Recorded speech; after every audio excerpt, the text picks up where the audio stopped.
Hello and welcome to the big picture. The Super Tuesday sweep by Republican Donald Trump and Democrat Hillary Clinton, winning 7 out of the 11 state races, has left behind the rivals in the respective parties.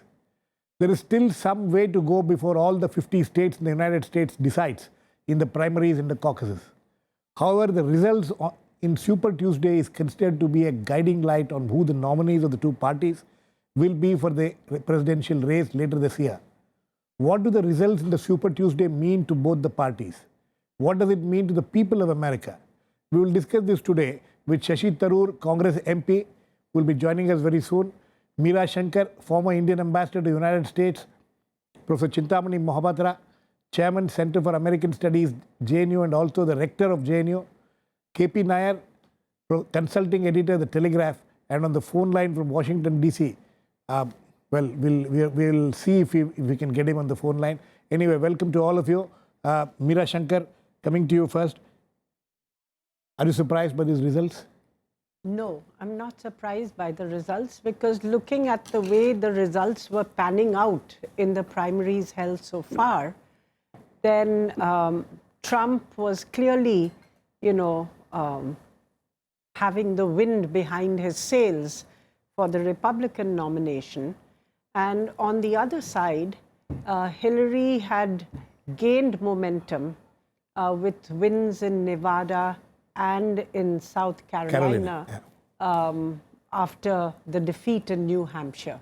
So, in a sense, it consolidates the position of both Donald Trump and Hillary Clinton as potential or likely front-runners for the presidential nomination for both their parties.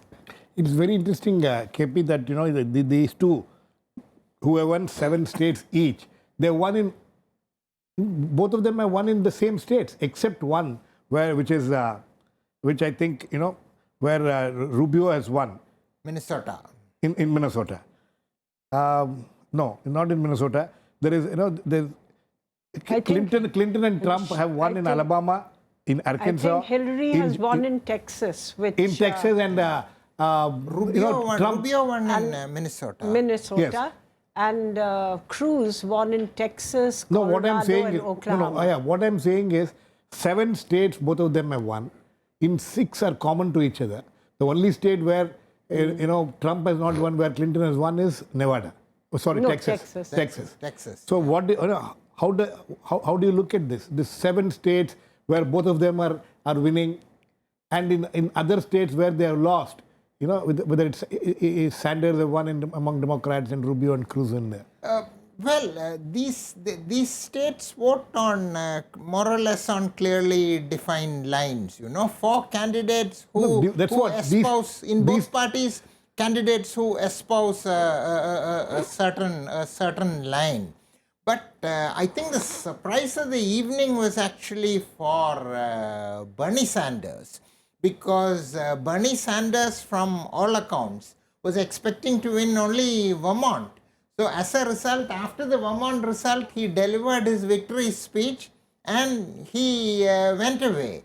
And the results in the other 3 states where he won came later. And his campaign people have been saying that if they had an inkling that he was getting 4 out of 11, he's got 3 out of 11 so far. No, 3 plus Vermont. No, this is Vermont including 3. Yeah. Minnesota, Oklahoma, and Vermont. No, Colorado. Yeah, so that's in right. all, he got 4 out of which is not bad at all. Which is not at all bad, considering that he was considered an underdog. So if he had known that this is very big for somebody in his position. So if he knew these results were going his way, he would have delivered the speech much later. Because if he had got only Vermont, he would have been, for all practical purposes, out of the race. Out of the reckoning. So now he is not. He is not. You don't think he's out of the race? That's interesting. Professor Mahapatra, how do you look at this? First let us see. I mean, KP has brought in the Democrats angle to this. So do you see Sanders winning 4 out of the 11 states, Hillary winning 7 out of them? So the race is still on as far as the Democrats are concerned. We'll come to the Republicans later. Let me make 2 points. Your main question, Trump and Hillary Clinton winning in same states, in majority of the same states. Yes. At the moment, this is not the way to look at the American election, because these primary elections or the party caucuses are not a contest between the Republicans and the Democrats. Right. It is a contest only between two Democrats and between many Republican Party candidates for the nomination. So we have to look at it in a different way.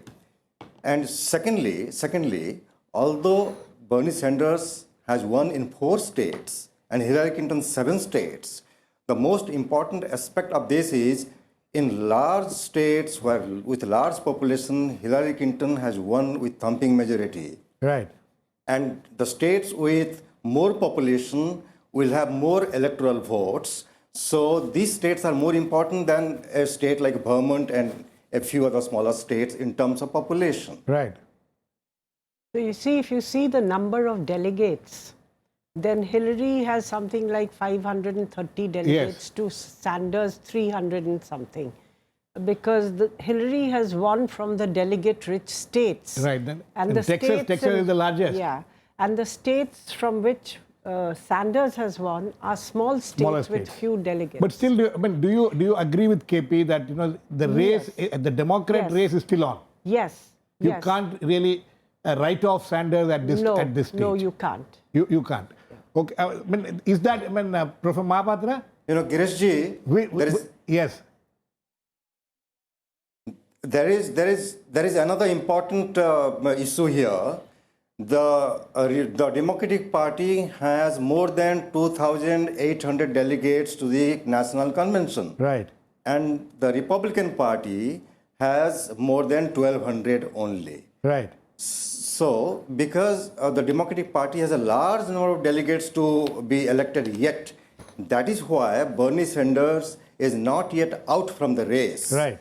But if you see the Republican Party, then Donald Trump is winning with thumping majority and the number 2 is much below. Right. So in a way, the Super Tuesday has given a clear indication that Donald Trump is most likely to be the nominee of the Republican Party. Hillary Clinton is most likely to win, because there is also a concept of super delegates. Right. And the super delegates in both the parties' convention actually control about 20% of the votes. Right. And they are the party bosses. Right. So things are not very clear yet in the Democratic Party, and the race is still on. Okay. Also, Girish, the next round from March 15 onwards, all the contests are winner take all. There is no proportional representation. Okay. So supposing Sanders wins in New York, for example, after all, he's originally from New York. Supposing he wins in New York, the entire delegation goes to Sanders. Yeah. Although Hillary was the senator from New York and she lives in New York and all that. So, I'm not saying that Sanders will be the candidate.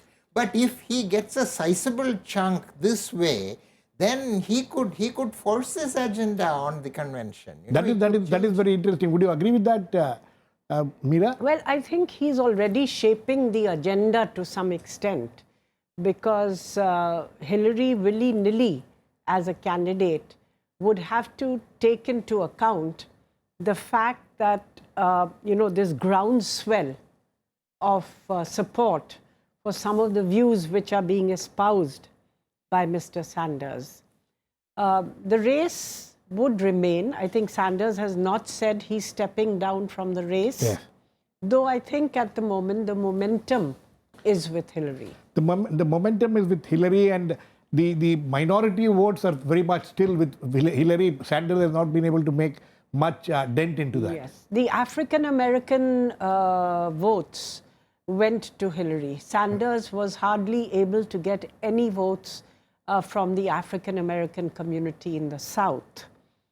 The larger question is whether when push comes to shove, in an actual election because the minority vote in the South is only a certain percentage. Right. And Hillary would need to appeal to white voters as well.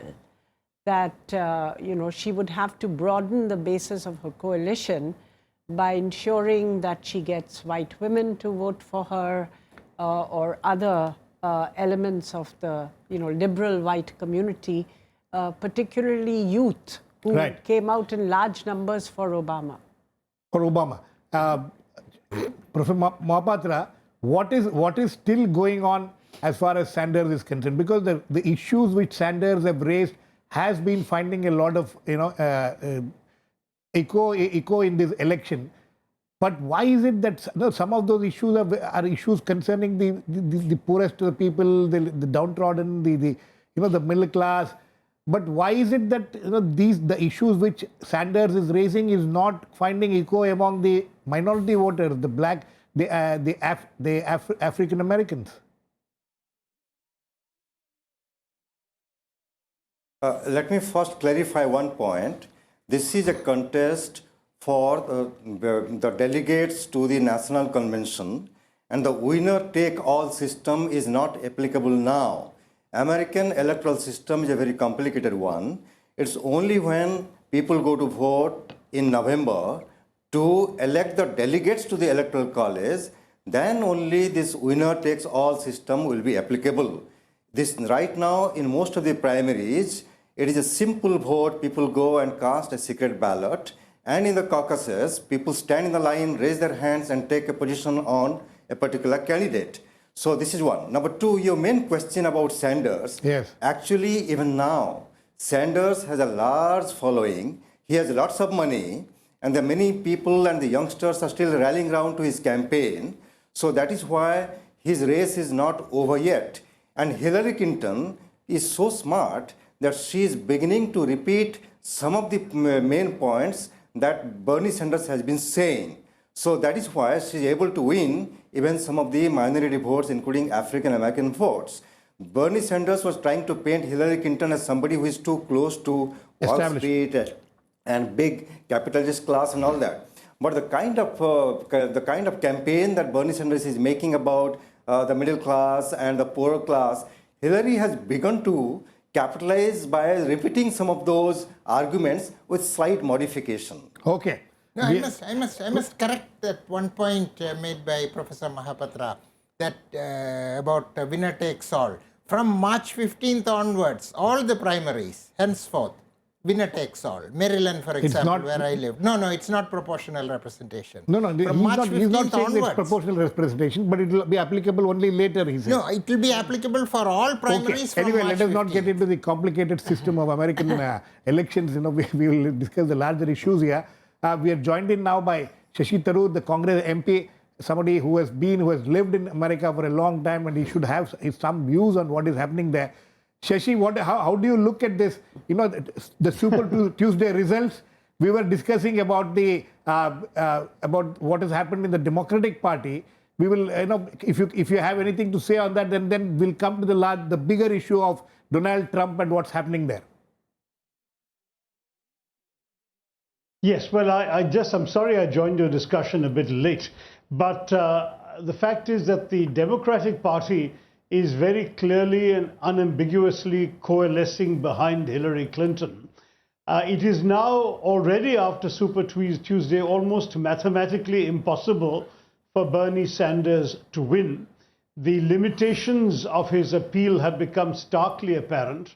He has not been able to manage a dominating majority any place other than Vermont and a few adjoining districts in New Hampshire.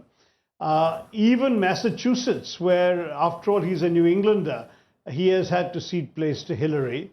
And she has, as I think somebody was pointing out just as I joined, a continuing appeal to black Americans, which she has inherited from her husband, who has been seen by black Americans as culturally somebody very accessible to them. So I don't see Bernie Sanders coming close. I think the nomination of Hillary Clinton is essentially inevitable, and only some unimaginable catastrophe, accident, tragedy, or some unexpected revelation can possibly derail her campaign. But there are So the Democrats are smoothly moving towards a nominee while the Republican Party is falling apart. Republican Party is falling apart. But before that, actually, Shashi, some of the members of the panel, K.P.Nayar, Meera, Shankar and Chintamani Mahapatra are there.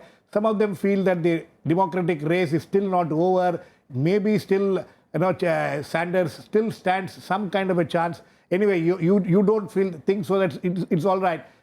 Coming to the Republicans. You use the word that it is falling apart. In fact, when I was reading some of the articles from the American press, that's how it looks like. How is it going to go further from here? Yeah. Well, there's no question that many Republicans are profoundly disturbed by the idea of Donald Trump as their nominee. And I think the party will, if not formally split, it will certainly witness a number of leading figures refusing to vote for Trump. Right. We've even had elected officials, including some governors, publicly warning against the idea of nominating Trump. He offends a number of people at various levels. But again, mathematically, it looks very difficult. The only way that anybody else could have theoretically been able to stop Trump would have been if there was a clear second place finisher on Super Tuesday, so clear that the other third place finisher would drop out and the opposition would coalesce around the second place finisher so that he could mount a credible 1 versus 1 campaign. That didn't happen. You don't think Cruz? Cruz won 3 states. You don't think Cruz? No, Ted Cruz can. I don't think Cruz can yet do it because Rubio. Yes, please. Rubio, who won 1 state, and Kasich, who in many cases did a good third place finish himself in some states, neither of them is going to drop out. At most, Ben Carson might drop out, but he is now inconsequential. He has only about 4 delegates. As long as Rubio, Kasich, and Cruz are all there, dividing the anti-Trump vote amongst themselves, it becomes impossible for any one of them to beat Trump. And Trump, as K.P.Nayar pointed out, will keep winning these winner-take-all primaries with 32% of the vote. That's all he needs. Okay. And with that, he will inevitably amass a majority of the delegates heading into the convention. Okay. So again, even though it's not as clear as Hillary, it's much more likely to be Trump than anybody else. Okay. Meera, Shankar, it's quite extraordinary what's happening there. The Republicans are extremely disturbed. There's one Republican senator from Nebraska coming out openly saying that if Donald Trump ends up as a GOP nominee, conservatives will need to find a third option. These kind of statements coming from elected representatives. How serious is this? Has something like this ever happened in American elections? Well, I think you've had independent candidates like Ross Perot who have joined the fray. And there has been talk that Michael Bloomberg is assessing whether he should join.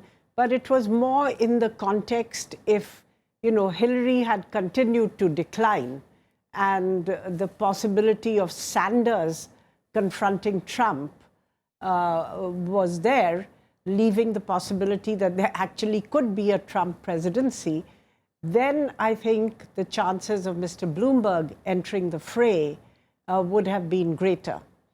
Right now, it looks like the Republican opinion is coalescing around Mr. Trump, despite efforts by conventional Republican Party leaders to stymie his chances. The powerful leaders among Republicans are not in favor of No, you've Trump. even had somebody who was heading in the intelligence during President Bush's time saying that the army would not follow orders which Trump would give, to blow them off and so on and so forth.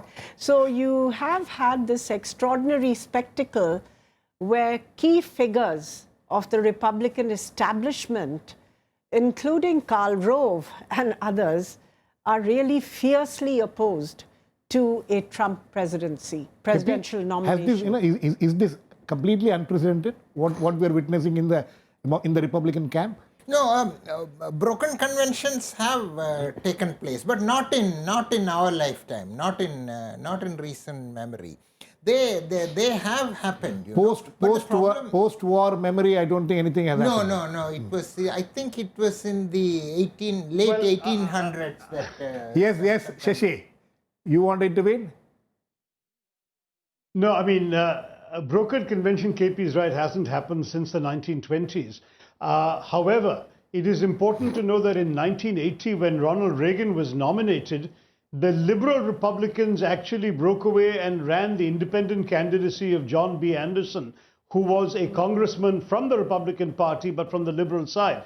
Now, the liberal wing no longer exists in the Republican Party, but in those days, they still did. And Anderson did fairly respectably, but by the time it came to actual voting day, his numbers became quite derisory, and he only managed a very distant third. He didn't affect the outcome in more than a handful of states. But he did affect the outcome in some states, because liberals who might, if they had to choose between Reagan and Carter, might have gone for Carter, actually ended up going for Anderson, and thereby Reagan won some states. So it was an interesting election. Now, if you take that to the present situation, can you imagine a third Republican candidate, that is somebody who is not the official nominee of the Republican Party, running like Anderson did as an independent? The problem with that is that he or she would have to decide to do this very soon, because there is an elaborate procedure in America to get on the ballot in each of the 50 states. He would have to conduct petitions and drives in each of the 50 states just to be listed on the election ballot. Otherwise, people won't have an option to vote for him or her. Okay, so that's a interesting. third-party candidacy would have to get underway this month, if at all it was going to happen, and I don't see an obvious flag bearer for one. Okay. The problem, Girish, is that the problem for the Republicans is that neither the number one, Trump, and a distant number two, Ted Cruz, neither of them is acceptable to the party. See, one Republican. The one who is acceptable is far behind. Yes, the one. Somebody said the other day that this election is a journalist delight, throwing up a lot of quips and repartees. So one Republican said the other day that the choice for Republicans in this election is you are going to die. So the choice is whether you want to be shot or whether you want to be poisoned. That's the choice between Trump and Ted Cruz. Professor Mahapatra, it sounds all this sounds very funny, but it's a very serious matter. I know many Americans who are really having a very, very tough time trying to deal and figure out what's happening. Professor Mahapatra? There is bitterness in the Republican Party. There is disappointment in the Republican Party. Yeah, there is disappointment in the Republican Party and little bit of bitterness also. Yes. But I would like to suggest that in American history, third parties and independent candidates have at best played the role of a spoiler, and they have never succeeded in winning the votes to enter the White House. Secondly, my fear is this, that if ultimately Donald Trump and Hillary Clinton are going to compete for the White House, then this bitterness and disappointment in the Republican Party may lead some of the Republican voters to vote for the Democrats. And it is likely, because Donald Trump is not liked by the followers of other candidates, and there is bitterness. Yes. So in that case, we can visualize that another history is going to take place, and Hillary Clinton may become the first woman president of the United States. Okay. Meera, would you agree with that? Would you think that is the way it could move? It could certainly move that way, that some of the, disaffected Republican voters would prefer to vote for Hillary than to vote for Trump if, they feel that a Trump presidency is not acceptable to them. And Hillary Let us assume in the outside chance of Sanders making it the Democrat candidate. What happens then? It doesn't look like, it's in the realm of possibility. The race is open in the sense that Sanders has not decided to step down. But it doesn't look at the moment that he's likely to upset Hillary's candidature. Okay. So, but you know, and Hillary is being careful to position herself in the center, as well as, you know, adopt some of Sanders' left of center policies. Today, when her victory was announced, she's talked of, you know, repairing walls, repairing ties, and not, you know, building walls to block people. And she's talked of, you know, directly taking on Trump's building walls, you know, between Mexico and America. And also saying that we don't want, you know, one thought, one belief, and so on. So she has now started taking on Trump directly. All this time it was between her and Sanders. Now she thinks that she has to some extent pivoted her rhetoric towards the presidential election and not so much towards the primaries. Okay. Shashi, you know, quickly, we were running out of time. Yes, I think Meera is right there. She is... Okay. No, 1 second.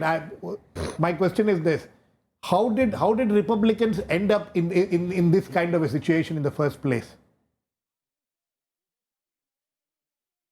Well, the party has unfortunately been commandeered by extremists for the last several years already. The so-called Tea Party movement unseated a number of strong mainline conservatives, including people that most moderates would have considered to be on the right wing of the Republican Party. A man like the minority whip Eddie Cantor, who was very, very conservative, got defeated in the primaries in his own seat by a Tea Party Republican. He was even more extreme. Now, these kinds of things have given you a situation which has essentially laid open the primaries for people of extreme views, and Trump has won, make no mistake about it, because of his willingness to express bigoted statements, anti-immigrants, anti-minorities, anti-others, willingness to torture, waterboarding, attacking, bombing, all this kind of talk, which people in the mainstream party would have been thinking much more carefully before saying. Now, when he is nominated, as seems very likely, he will probably do what Reagan did. Reagan brought in George Bush as his vice presidential nominee, and Trump will bring in probably Marco Rubio in an effort to unify the party. And I don't see a credible third candidate coming up if the Republicans attempt to unite behind Trump by allowing someone like Rubio to be the vice presidential nominee.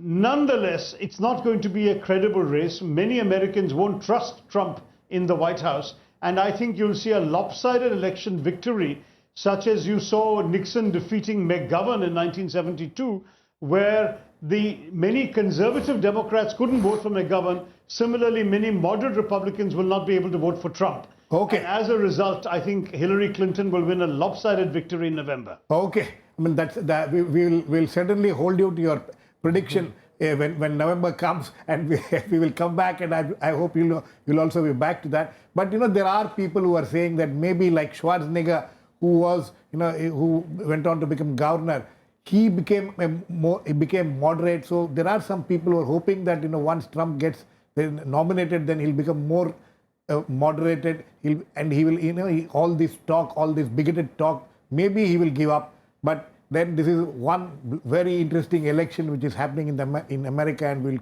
keep a close watch on it. Thanks to all my guests. Please keep watching. We'll come back with another issue, The Big Picture, same time tomorrow.